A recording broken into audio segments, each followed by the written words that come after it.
Today in the grain markets, soybeans did plunge. Investors seem to be exiting the market right now, with the US dollar at its highest point since 2002, really pressuring the market. It just seems that the nervousness globally has, pushed everyone into buying the US dollar. There is some concerns also in the soybeans about the slowing demand out of corn, especially, or out of China, especially because of the lockdowns. So we're going to be watching that closely, as we're here trying to figure out just exactly how May is going to go.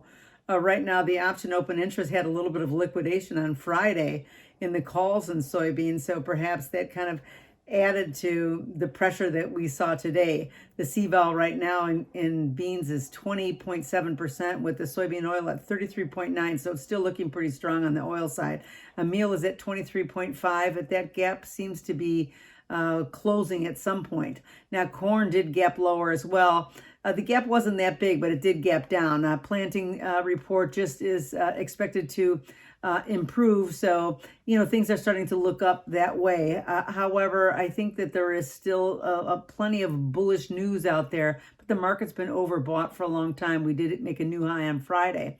Some profit taking kind of the start to May, and it just seems that the farmers are still going to have their hands full, navigating around the rains, but we're able to catch up a lot this weekend. So I think that says a lot. So just a reminder that today the CME did raise the position limits or the price limits to 50 cents today in corn, and that's just until a further notice.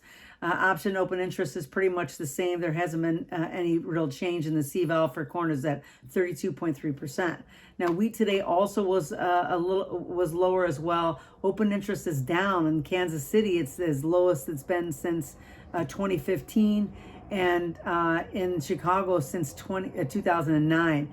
But a significant break now below 1050. That could bring some more follow through selling. We'll see if tomorrow, if we're able to recover a little bit. But today, the market is modestly lower, at only about a dime, whereas the soybeans is down about 40 cents and corn down about 20. So that says a lot.